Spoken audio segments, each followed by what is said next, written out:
नमस्कार दोस्तों, स्वागत है आपका हमारे चैनल कोड ऑफ नॉलेज में। आज हम लोग बिहार एपीओ मेंस 2013 के क्वेश्चन पेपर करने जा रहे हैं।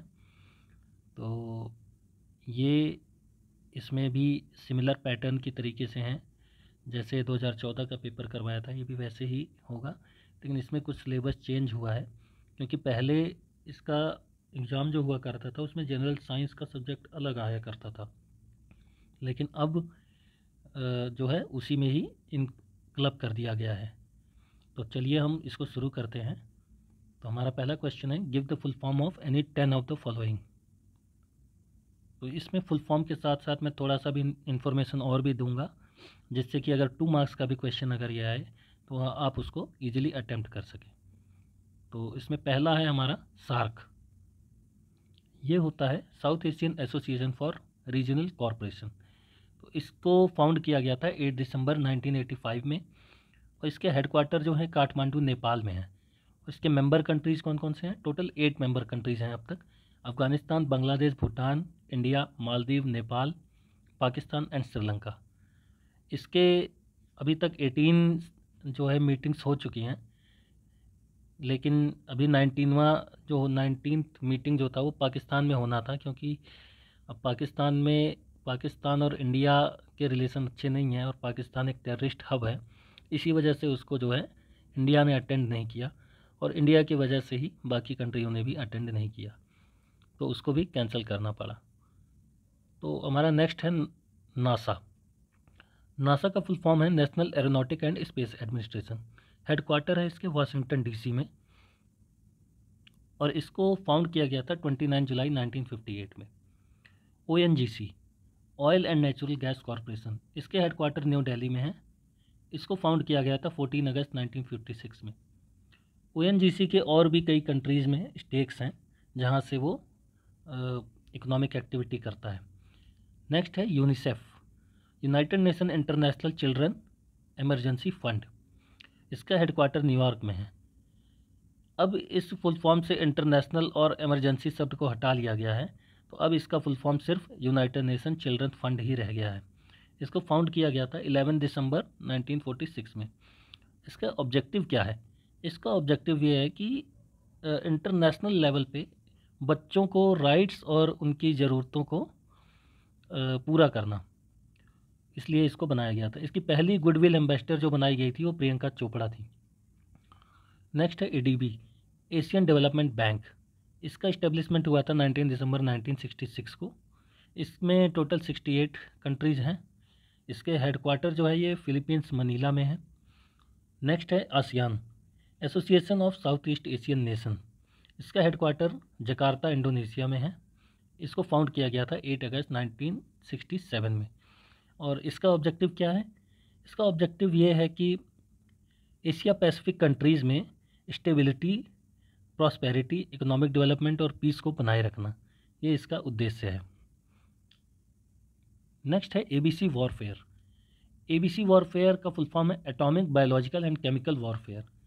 वैसे तो इसको अभी एनबीसी वॉरफेयर कहते हैं, ए को हटा के न्यूक्लियर कर दिया गया है। It can cause wide spread destruction और किल लार्ज नंबर ऑफ पीपल। तो ये इंटरनेशनल पीस के लिए एक बहुत बड़ा चैलेंज है कि न्यूक्लियर और बायोलॉजिकल और केमिकल वॉरफेयर जो भी कंट्रीज़ यूज़ करें उनको उन पर बैन लगाना, उनको रोक लगा के रखना, ये बहुत बड़ा चैलेंज है यूनाइटेड नेशंस के लिए। तो हमारा नेक्स्ट क्वेश्चन है, mention in which states of India the following tourist attractions are situated. Prayag Prashasti कहाँ पर है? तो जैसा कि नाम ही बता रहा है कि प्रयाग प्रशस्ति मतलब प्रयाग में है।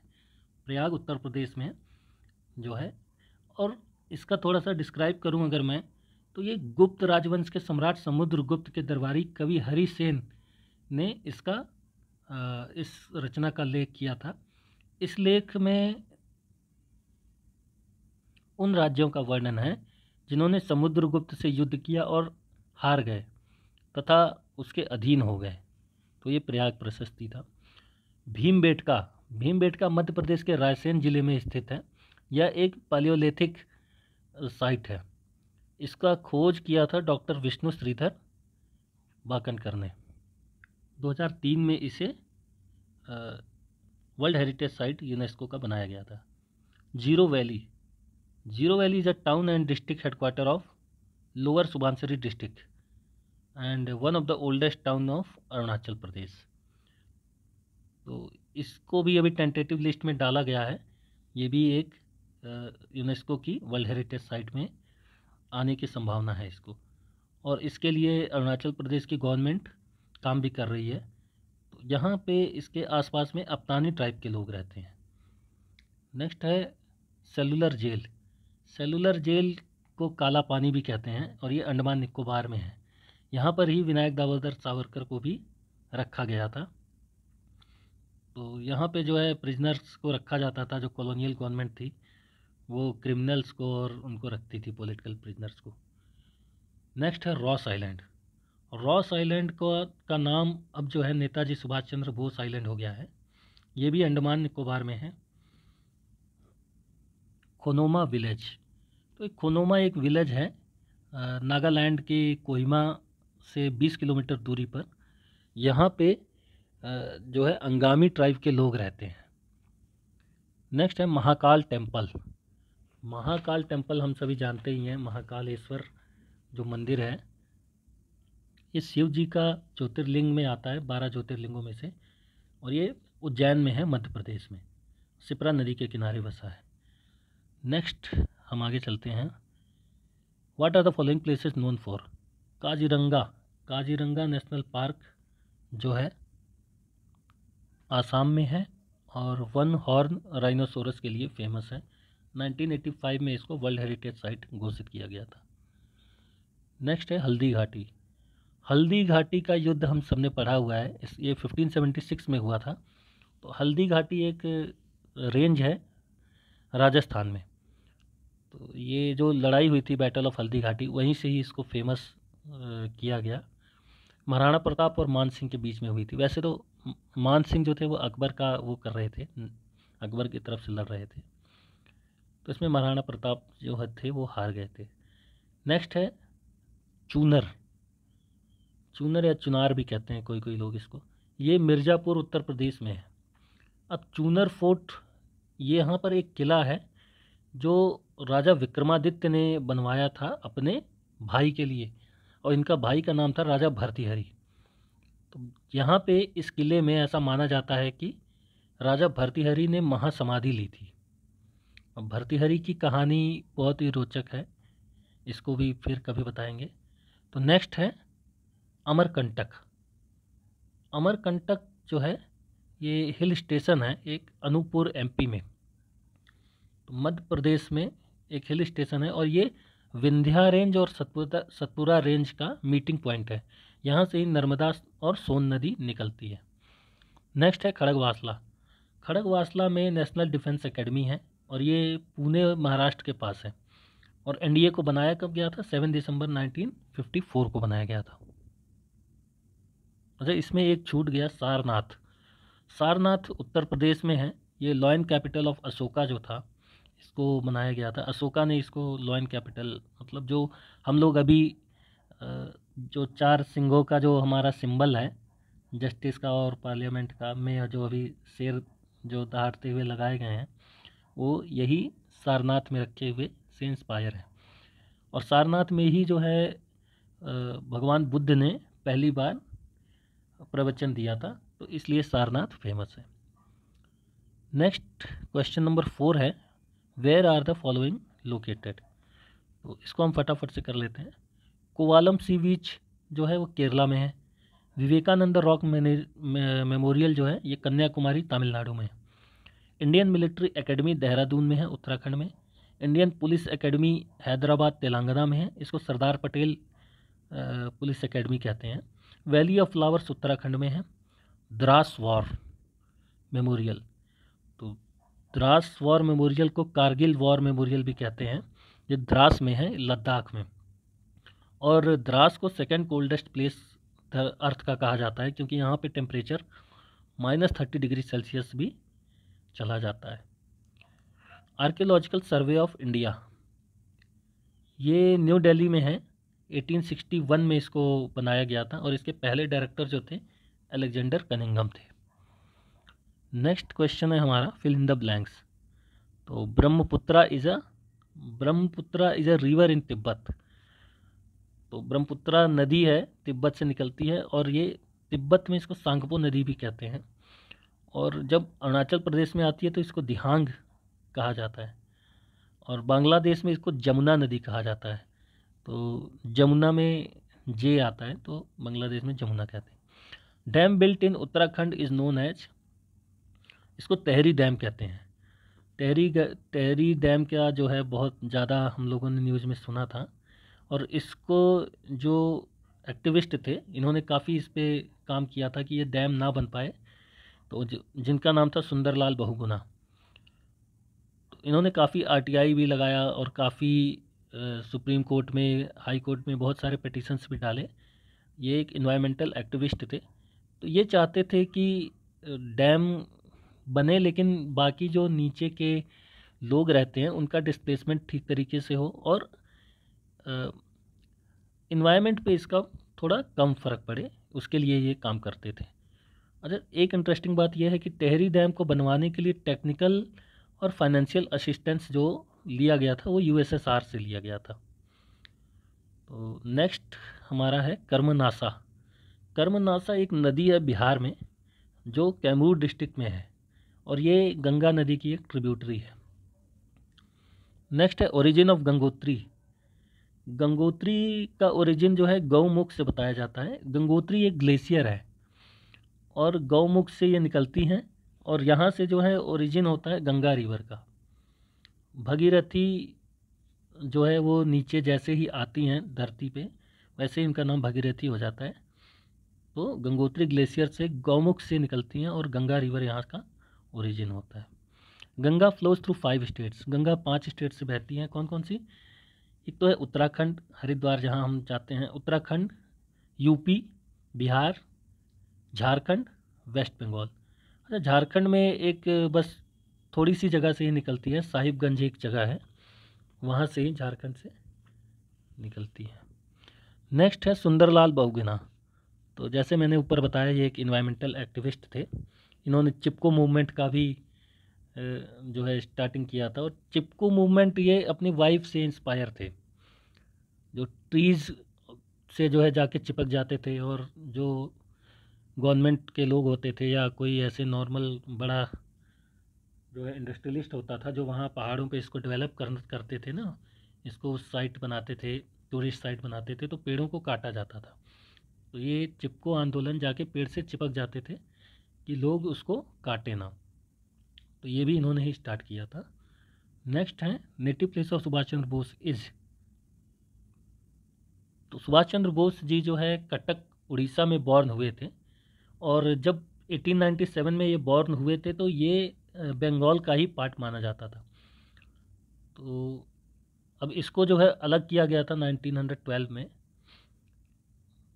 और सुभाष चंद्र बोस जो थे इन्होंने ऑल इंडिया फॉरवर्ड ब्लॉक का जो है वो इस्टेब्लिश किया था, और ये आईएनए के हेड भी थे। आईएनए जो बनाया गया था इंडियन नेशनल आर्मी, ये रास बिहारी बोस ने बनाया था सिंगापुर में। और ये सभी जो आर्मी बनाई गई थी ये प्रिजनर ऑफ वॉर थे, जो जापान ने इंग्लैंड को हरा के जो है इंडियंस को प्रिजनर बना लिया था। तो वो उन्हीं से ही इन्होंने जो है उनको इकट्ठा करके और जो है इन्होंने आर्मी बना दी। नेक्स्ट है हमारा mention the name of states in the context of the following. तो हमें बताना है कि ये जो जगह हैं ये कौन से स्टेट में है। कोहिमा है नागालैंड की राजधानी। श्रवण बालगेला जैन का बहुत इंपॉर्टेंट साइट है, ये टूरिस्ट वो पिलग्रिमेज सेंटर मानते हैं, कर्नाटका में है। कोचीन जो है केरला में। शांति निकेतन वेस्ट बंगाल में। कोयम्बटूर तमिलनाडु में है। जोशीमठ उत्तराखंड में है। वर्धा जो है वो महाराष्ट्र में है। नेक्स्ट चलते हैं, what do the following stand for. IS and IM का क्या फुल फॉर्म होता है। आईएस होता है इंडियन स्टैंडर्ड, वैसे तो इसका फुल नाम होता है ब्यूरो ऑफ इंडियन स्टैंडर्ड, जो एक स्टैंडर्ड बीआईएस मार्क लगाते हैं एक क्वालिटी के लिए, क्वालिटी चेक के लिए कि ये बीआईएस अप्रूव्ड है। आईएम होता है इंस्टेंट मैसेजिंग, जो आजकल तुरंत ही मैसेज भेज सकते हैं। उसके लिए IM यूज़ किया गया है। तो टोटल रिवॉल्यूशन बी पार्ट है। टोटल रिवॉल्यूशन जो है संपूर्ण क्रांति जो है जयप्रकाश नारायण जी ने दी थी। जब इमरजेंसी लागू किया गया था तो JP नारायण जो थे ये एक पॉलिटिशियन थे और सोशल एक्टिविस्ट भी थे। तो इन्होंने टोटल रिवॉल्यूशन का नारा दिया था, तो जिसकी वजह से काफ़ी जो है लोगों को गिरफ्तार भी किया गया था और काफ़ी इन्होंने मतलब बड़े स्तर पे एजिटेशन किया था। वी कैन, तो वी कैन ये जैसे 2013-14 का पेपर है ये, तो वी कैन उस टाइम पे ओबामा ने यूज़ किया था अपने कैंपेन में, अपने इलेक्शन कैंपेन में कि हम भी कर सकते हैं वी कैन। नेक्स्ट है डिजिटल इंडिया। डिजिटल इंडिया जो है एक फ्लैगशिप प्रोग्राम है गवर्नमेंट का to transform India into digitally empowered society. जैसे हम लोग आजकल तुरंत पेटीएम से, फ़ोनपे से, गूगल पे से पेमेंट कर देते हैं, ये एक डिजिटल इंडिया का ही जो है एप्लीकेशन है। नेक्स्ट है हमारा zero defect and zero effect. तो ये गवर्नमेंट ने एक स्लोगन दिया था, मेक इन इंडिया प्रोग्राम के अंडर में इसको दिया गया था। इसका मतलब होता है high quality product. Zero defect means high quality हो प्रोडक्ट की, और जीरो इफेक्ट हो मतलब कोई एडवर्स इफेक्ट ना हो। Minimum government and maximum governance, ये तो मोदी जी का जो है बहुत इम्पॉर्टेंट वो रहा है, पॉलिसी रही है। इसमें क्या होता है कि ये reform the government structure and make it more accountable and transparent. इसमें क्या होता है कि गवर्नमेंट के नंबर यानी कि गवर्नमेंट एम्प्लॉयज़ कम किए जाएंगे और उनसे काम ज़्यादा लिया जाएगा, एक तरीके से इसको ये भी कहते हैं। तो minimum government and maximum governance. Next है लव जिहाद। लव जिहाद आजकल बहुत ज़्यादा जो है न्यूज़ में है। ये क्या होता है? It is an alleged activity under which young Muslim boys and man are set to reportedly target young girls of non Muslim communities for conversion to Islam by feigning love. तो love जिहाद maximum सभी लोगों को जो है आजकल पता ही है। नेक्स्ट है हमारा who are the following, answer briefly. Steven Joel Sotloff, ये एक अमेरिकन इजरायली जर्नलिस्ट थे जो अलेप्पो सीरिया में किडनैप हो गए थे, और जिसको हम देखते हैं ना ISIS में जो नकाब पहन के उनका गला जो है काटते हैं, धड़ से अलग करते हैं, तो वो इसी जर्नलिस्ट का करके उन्होंने फ़ोटो खींच के, वीडियो खींच के बनाया है। टोनी अबॉट जो थे एक्स ऑस्ट्रेलियन प्राइम मिनिस्टर थे। तो आजकल जो प्राइम मिनिस्टर हैं ऑस्ट्रेलिया के वो एंथनी अल्बनीज़ हैं। नेक्स्ट है अल जवाहिरी जो है एक ग्रेट अरेबियन पोएट है। ये एक इराकी पोएट था जिसने काफ़ी जो है मतलब अपने लैंग्वेज में काफ़ी पोएटिक और वो किया, फेमस हो गए। टिन पिंग चेन जो थे, ये मिला नहीं मुझे कौन थे, शायद यहाँ पे सी जिनपिंग लिखना चाहिए था, जो आजकल चाइना के जो है सेक्रेटरी भी हैं और प्रेसिडेंट भी माने जाते हैं। रिचर्ड एटनबरोफ, ये एक फिल्म मेकर थे और आर्टिस्ट थे जिन्होंने गांधी मूवी में गांधी जी का रोल किया था। और ये गांधी जी का रोल किस वजह से कर पाए थे? क्योंकि ये सार्जेंट थे रॉयल एयरफोर्स में, ब्रिटिश रॉयल एयरफोर्स में सार्जेंट थे, और इंडिया में ये करते थे, मतलब डिप्लॉयड थे 1940 से 1945 के बीच में। नेक्स्ट है यजीदीज़ एक सेक्ट है जो ईरान, टर्की और सीरिया में रहते थे। जिस तरीके से पारसी होते हैं ना, पारसी और यजीदी इनका मिलते जुलते ही है, ये दोनों एक ही मतलब आग की ही पूजा करते हैं। और यजीदीज़ को भी जो है एंटी इस्लाम कहा जाता है। ये लोगों ने मतलब यजीदीज़ को जो है इस्लामिक कम्युनिटी काफ़ी परेशान करती है या मारती है, एंटी है इनके। नेक्स्ट में चलते हैं, why are the following in news recently. तो अब ये सब जो पर्सन्स हैं ये उस टाइम के न्यूज़ में थे, तो उस टाइम के न्यूज़ में थे तो अब तो आएगा नहीं, लेकिन अब कुछ नए लोग आ सकते हैं जिनका हम आगे बताएंगे। पर्सन इन न्यूज़ कौन कौन से, एक नया वीडियो बना देंगे। तो हम आगे चलते हैं, जो अभी भी क्वेश्चंस रेलिवेंट हैं जो पूछे जाएंगे, इसमें से पूछे जा सकते हैं। Name the author's of the following books. In books के ऑथर्स बताने हैं हमें। तो फर्स्ट है field marshal Sam Manekshaw, the man and his times. इसको लिखा है जोनोबिया पठानकी और बहराम एम पठानकी ने। नेक्स्ट है हिंद स्वराज। हिंद स्वराज महात्मा गांधी ने लिखा है, ये गुजराती में 1909 में लिखा गया था। चंद्रकांता, चंद्रकांता लिखा है देवकी नंदन खत्री जी ने, ये फर्स्ट मॉडर्न हिंदी नॉवल था। Freedom at midnight, Larry Collins Dominique Lapierre ने लिखा है इसे। गुरु ग्रंथ साहिब लिखा गया है गुरु नानक के द्वारा, गुरु नानक जी ने इसको जो है गुरु ग्रंथ साहिब लिखा है। और गुरु ग्रंथ साहिब जो है ये 11वें गुरु हैं, 10वें के बाद 11वें, वैसे तो 10 ही गुरु हैं लेकिन इनको 11वां गुरु बनाया गया है और इसके बाद गुरु प्रथा जो है ख़त्म कर दी गई। नेक्स्ट है इन सर्च ऑफ गांधी, इसको लिखा है रिचर्ड एटनबॉरोफ ने। अर्थशास्त्र लिखा है चाणक्य ने, कौटिल्य ने, संस्कृत में लिखा था। सैतनिक वर्सेस, इसको लिखा है सलमान रुश्दी ने। सलमान रुश्दी को इसी बुक की वजह से जो है अभी इस्लामिस्ट के उसने जो है मार दिया है। तो सलमान रुश्दी को पे ऊपर अटैक हुआ था और वो जो है अब नहीं रहे। तो इसी की इस बुक में लिखे गए जो वर्सेस थे, सैतनिक वर्सेस को हिंदी में शैतान की आयतें कहते हैं। तो इसमें कुछ लोगों को लगा कि इस्लाम के अगेंस्ट लिखा गया है, इसीलिए जो है इस किताब को लिखा गया था 1988 में और इनको जो है अभी 2022 में जो है इनको मारा गया मतलब उनको वैसे तरीके से, गलत तरीके से मार दिया गया। नेक्स्ट है हमारा आनंदमठ। आनंदमठ लिखा है बंकिम चंद्र चटर्जी ने। राष्ट्रीय गीत भारत का इसी नॉवल से लिया गया है। India from Curzon to Nehru, Durgadas ji ने लिखा है ये 1969 में। मेन कैंप एडोल्फ हिटलर की ऑटोबायोग्राफी है। Wealth of nation Adam Smith ने लिखा है 1976 में। नेक्स्ट है हमारा explain any 5 in few words, तो इसको हमें बताना है। पहला है cosmography. Cosmography is a branch of science which deals with the general feature of universe including the earth. Geology क्या होता है? Geology describe the structure of the earth and beneath its surface and the process that have shaped that structure।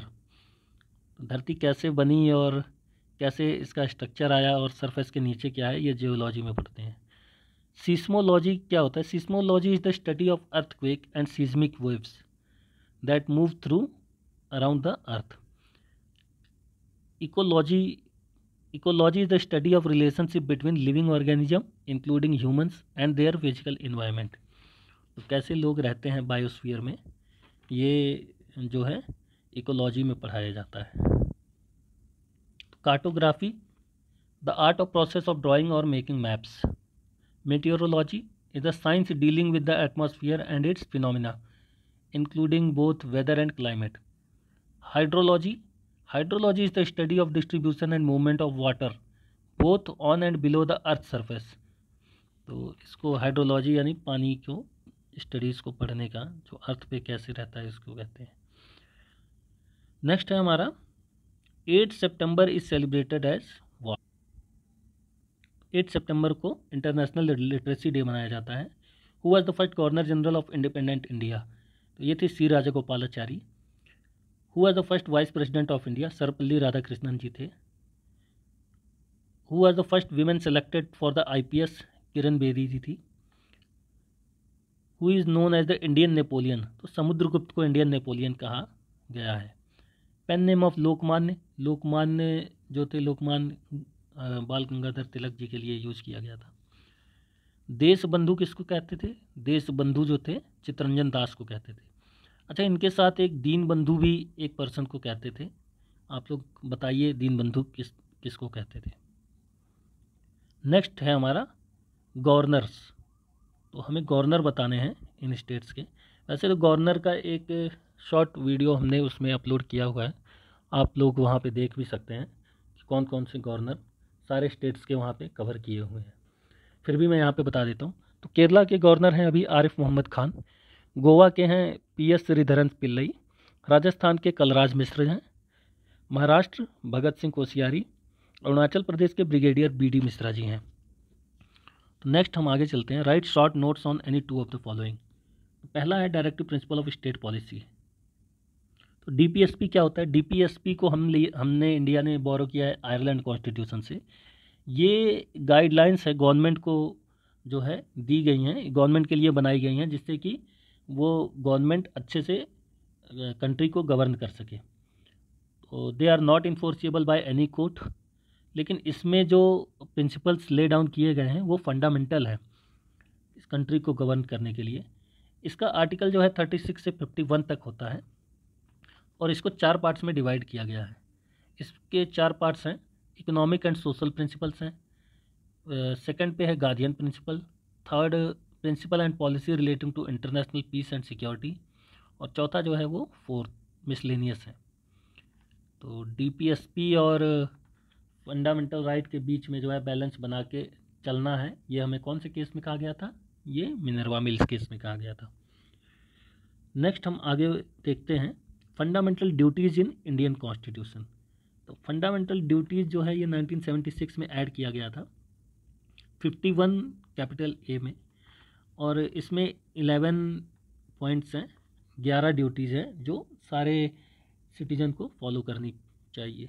वैसे तो इसके बारे में पिछले video में भी मैंने बताया था, ये क्वेश्चन 2014 में भी आ चुका है। तो इसमें इसको स्वर्ण सिंह कमेटी के द्वारा लाया गया था, और जो 11th जो ड्यूटी ऐड की गई थी वो 86 अमेंडमेंट के थ्रू की गई थी, जो कि राइट टू एजुकेशन का बेस बनी थी। जो आर्टिकल 21A जो हम लोग पढ़ते हैं राइट टू एजुकेशन, वो इसी के थ्रू ही ऐड किया गया था। तो नेक्स्ट चलते हैं चाणक्य। तो चाणक्य जो थे ये इनका नाम था विष्णुगुप्त और दूसरा नाम कौटिल्य भी था। इन्होंने अर्थशास्त्र लिखा। अर्थशास्त्र एक स्टेट्समैन की किताब है कि स्टेट को किस तरीके से गवर्न किया जाए, किस तरीके से मैनेज किया जाए। आजकल ये न्यूज़ में भी है अर्थशास्त्र, क्योंकि जो इंडियन गवर्नमेंट, जो अभी बीजेपी गवर्नमेंट है, मोदी गवर्नमेंट ने ये कहा है कि जो आर्मी मिलिट्री की एकेडमीज़ है जहाँ पे आर्मी ऑफिसर्स को ट्रेनिंग दी जाती है, उनमें उनके सिलेबस में चाणक्य का अर्थशास्त्र और गीता, भगवत गीता को इंक्लूड किया जाना चाहिए, क्योंकि ये बहुत ही बेसिक चीज़ें बताते हैं हमारे वॉर को लेकर भी, कि स्टेट को कैसे प्रोटेक्ट किया जाए, कैसे मिलिट्री को गवर्न करना है। तो ये जो बुक्स हैं ये बहुत ही इम्पॉर्टेंट हैं, और बाकी सारे कंट्रीज़ की भी ऐसी बहुत सारी किताबें हैं जिनका बेसिक बना के जो है मिलिट्री और जो उनके डिफेंस पर्सनल्स हैं इसका यूज़ करती हैं कंट्रीज़। तो इंडिया में ये नहीं है ऐसा, हम लोग फॉरेन के ही राइटर्स की किताब पढ़ते आते हैं, लेकिन अभी इस गवर्नमेंट ने भगवत गीता को और अर्थशास्त्र को रिकमेंड किया है कि आप इसको ऑफिसर्स ट्रेनिंग के एजुकेशन यानी सिलेबस में इंक्लूड करें। नेक्स्ट है हमारा famous leader known as pen name Loknayak. Loknayak के बारे में हमने अभी पढ़ा, जेपी नारायण जी को कहते हैं लोकनायक। इन्होंने टोटल रिवॉल्यूशन का नारा दिया और संपूर्ण क्रांति का नारा जो इंदिरा गांधी जी ने उसमें इमरजेंसी लगाई थी उसके अगेंस्ट में दिया गया था। सोशल एक्टिविस्ट थे ये और पॉलिटिशियन भी थे, और इनके सम्मान में 1998 में इनको भारत रत्न भी मिला, और पटना का एयरपोर्ट भी इनके नाम पे ही है, और दिल्ली में एक हॉस्पिटल भी है लोकनायक जेपी नारायण के नाम से, जो उनके सम्मान में बनवाया गया था। ये जो है बहुत ज़्यादा मार्क्स के सोशलिज्म से बहुत ज़्यादा प्रभावित थे। तो हम आगे देखते हैं। नेक्स्ट पॉइंट है हमारा right on any 5 in short. Active volcano क्या होता है? Active volcano is erupting rupture in the crust of a planetary mass object. तो वॉल्केनो या तो एक्टिव होगा या तो डॉर्मेंट होगा। जिस वॉल्केनो में से लावा एक्टिव है और अभी भी निकल रहा है उसको एक्टिव वॉल्केनो कहते हैं, और जिसमें से फ्यूचर में निकल सकता है उसको डॉर्मेंट वॉल्केनो कहते हैं। और कुछ एक डेड वॉल्केनो भी होते हैं जिनमें से कभी नहीं निकलेगा, तो एक्टिव वॉल्केनो उसको कहते हैं। लावा क्या होता है? लावा आर हॉट मेल्टन रॉक यानी magma which is expelled from interior of earth. तो लावा जो है गर्म आग की तरह एक मोल्टन रॉक होता है, मैग्मा कहते हैं जिसको, जो धरती के अंदर से निकलता है वॉल्केनिक इरप्शन के टाइम में ही। गीजर क्या होता है?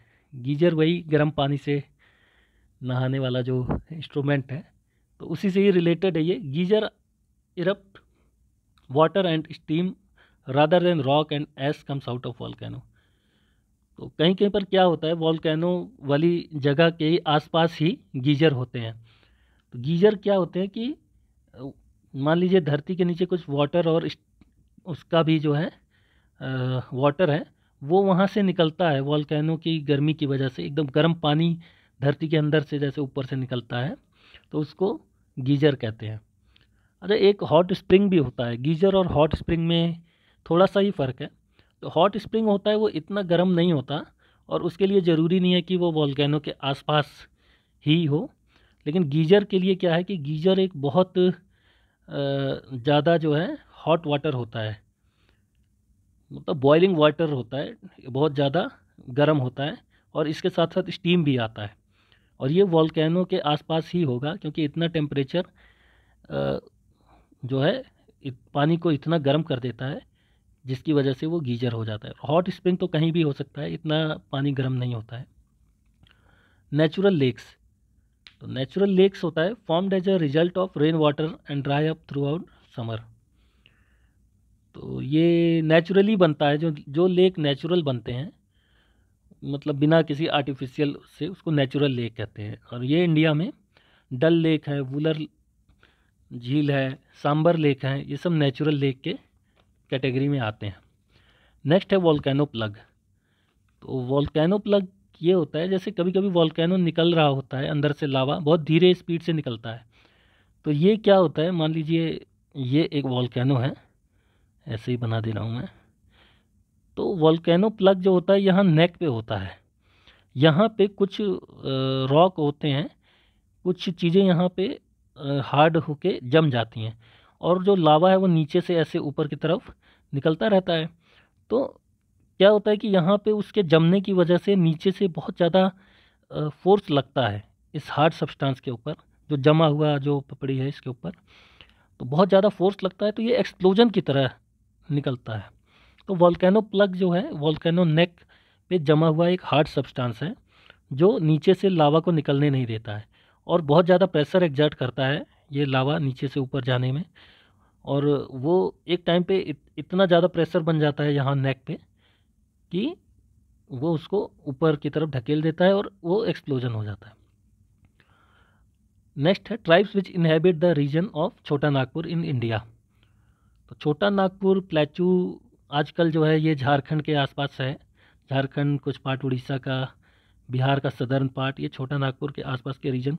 कौन कौन से ट्राइब रहते हैं, आजकल भी ये सब ट्राइब जो है वहीं रहते हैं। जैसे यहाँ पे गोंड रहते हैं, भील रहते हैं, संथाली ज़्यादा रहते हैं, मुंडा ट्राइब रहती है, ओरावन रहते हैं, ये सब ट्राइब अभी भी यहाँ पे रहते हैं। नेक्स्ट है हमारा आइलैंड। आइलैंड किसको कहते हैं? Island is a piece of land that is surrounded by water. चारों तरफ पानी है और बीच में अगर ज़मीन आ जाए तो उसको आइलैंड कहते हैं। इंडिया में अंडमान निकोबार, लक्षद्वीप, ये सब आइलैंड है।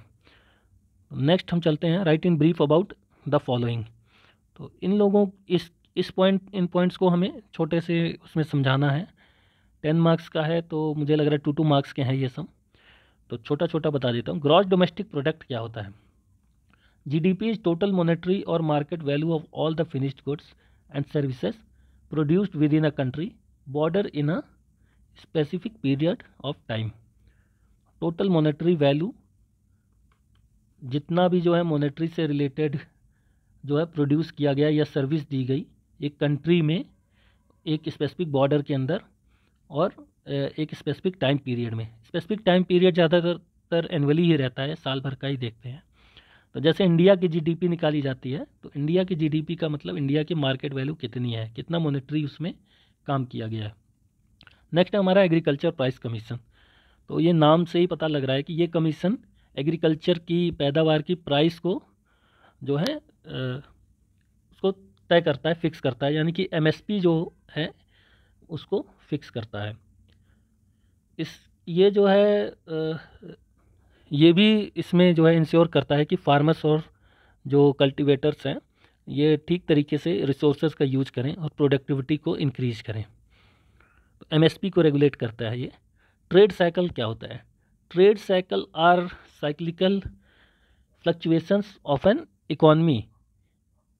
तो जैसे इकॉनमी होती है, ट्रेड होता है, कभी कभी जो है एकदम रिकवर करना पड़ता है, कभी कभी एकदम बूम हो जाता है, कभी कभी रिसेशन आ जाता है, डिप्रेशन आ जाता है।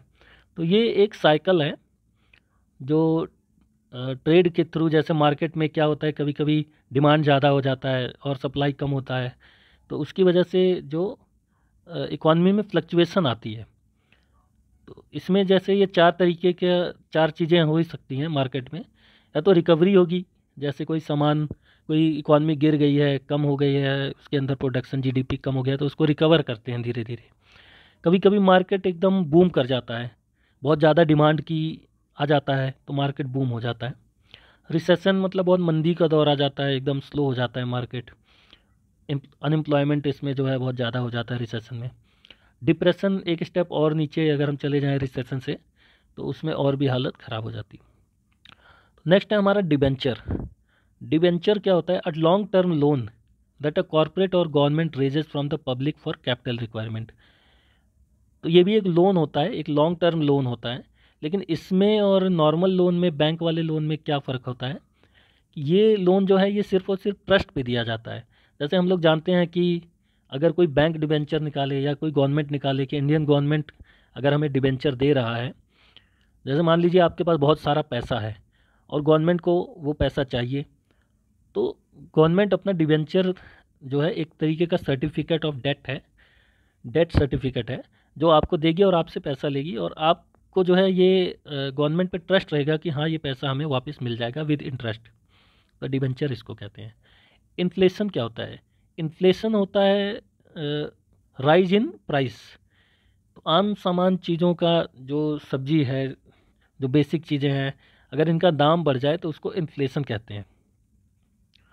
तो तीन तरीके से इन्फ्लेशन होता है, एक डिमांड वाइज होता है, एक कॉस्ट वाइज, और एक बिल्ट इन इन्फ्लेशन होता है।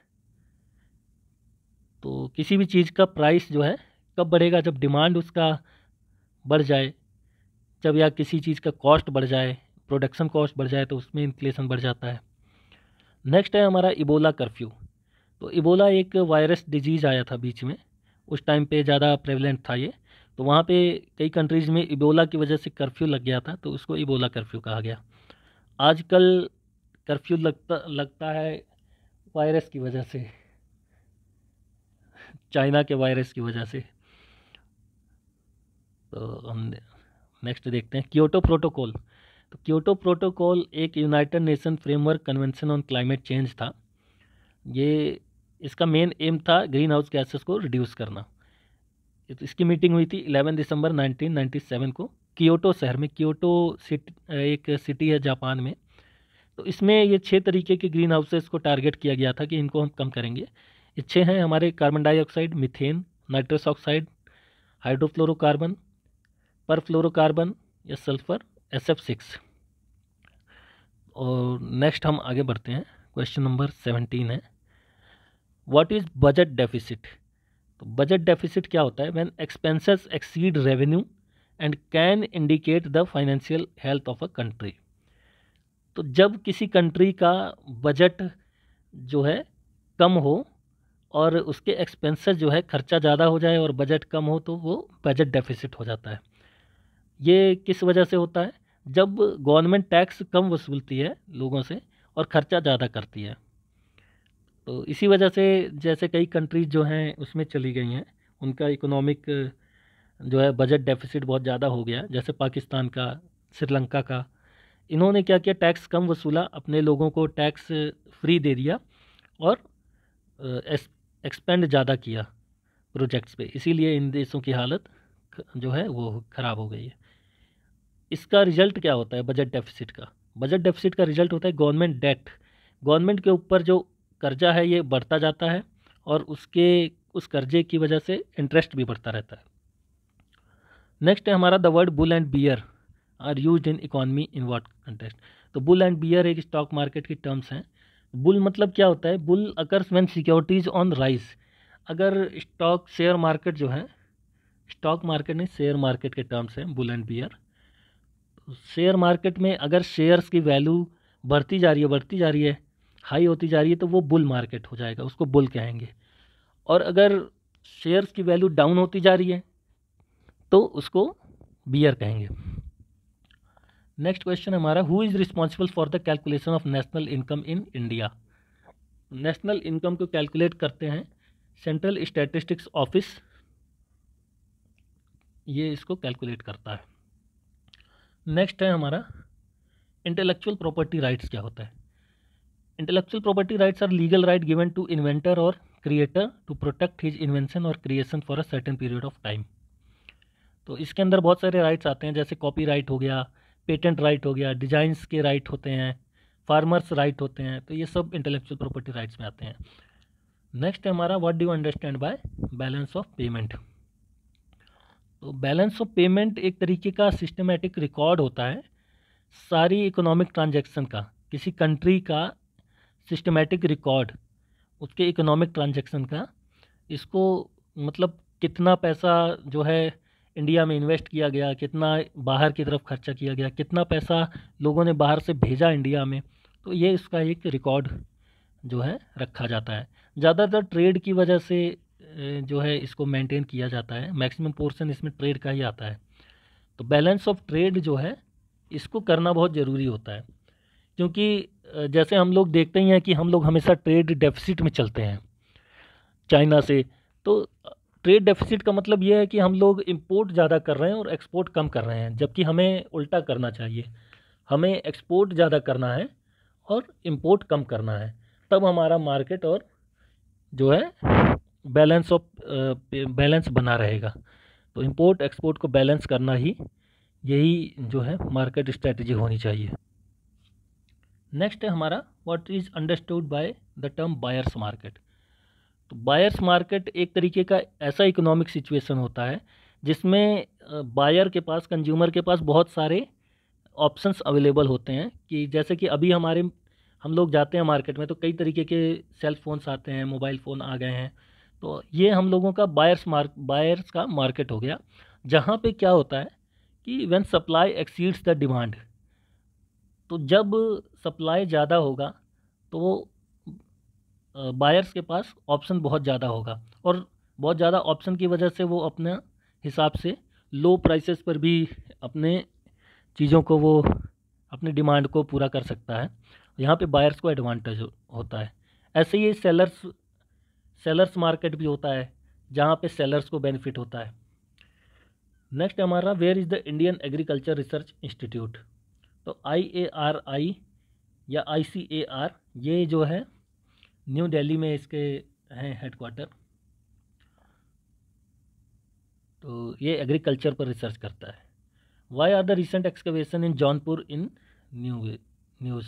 तो उस टाइम पे जौनपुर में क्या था कि एक्सकवेशन, एक महिला थी जिनका नाम नूर जहाँ था, वो जो है अपने बाथरूम बनवा रही थी, तो वहाँ पे जब खुदाई की गई खड्डे की, तो वहाँ पे अंग्रेज़ों द्वारा मतलब छुपाए गए, या अंग्रेज़ों के टाइम के यूज करने के लिए, मतलब अंग्रेज़ों के टाइम में जो गोल्ड कॉइन्स यूज हुआ करते थे वो वहाँ पे दबे हुए थे। तो वहाँ पे गोल्ड कॉइन्स जो है निकले एक किसी बर्तन में।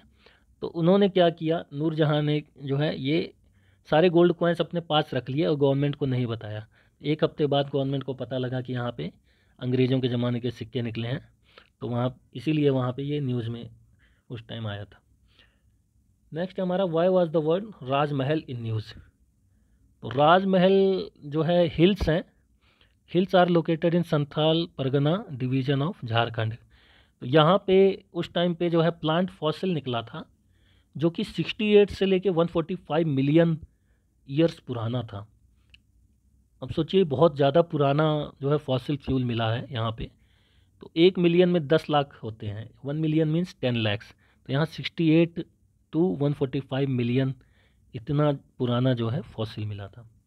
नेक्स्ट है हमारा आयाम सेमानी जो है एक चिकन ब्रीड है, जो कि ब्लैक कलर का जो है दिखता है, जैसे कि हमारे भी MP में कड़कनाथ चिकन जो है ब्लैक कलर का होता है। तो ये इसलिए फेमस है, ये इसका जो है मीन्स इसका इंडिया वाले ब्लैक उससे कोई लेना देना नहीं है। इसका जो बेसिक ब्रीड है ये इंडोनेशिया से निकल के आया है। ये ज़्यादातर कॉक फाइट के काम आता है, जब दो मुर्गे आपस में लड़ते हैं तो वहाँ पे होता नहीं है, कई साउथ इंडियन मूवीज़ में भी हमने देखा है कि दो मुर्गे लड़ते हैं, उस पर जुआ लगता है, सट्टे लगते हैं, तो इस तरीके का आयामस नामी एक जो है चिकन ब्रीड है। तो हम आगे चलते हैं। What is the name of parliament and monetary unit of following countries. तो हमें पार्लियामेंट का नाम बताना है और कौन सी करेंसी यूज होती है हमें ये बताना है। तो सबसे पहले है अफ़गानिस्तान। तो अफ़गानिस्तान के पार्लियामेंट का नाम है सूरा और यहाँ पे अफ़गानी करेंसी चलती है। नेक्स्ट है हमारा जापान। जापान के पार्लियामेंट का नाम डाइट है और यहाँ पे येन करेंसी चलती है। नेपाल राष्ट्रीय सभा, राष्ट्रीय संसद, और यहाँ पे रुपया चलता है, रुपी। स्वीडन के पार्लियामेंट का नाम रिक्स डैग है और यहाँ पे कोरोना करेंसी चलती है। चाइना नेशनल पीपल्स कांग्रेस, यहाँ पे युआन करेंसी चलती है।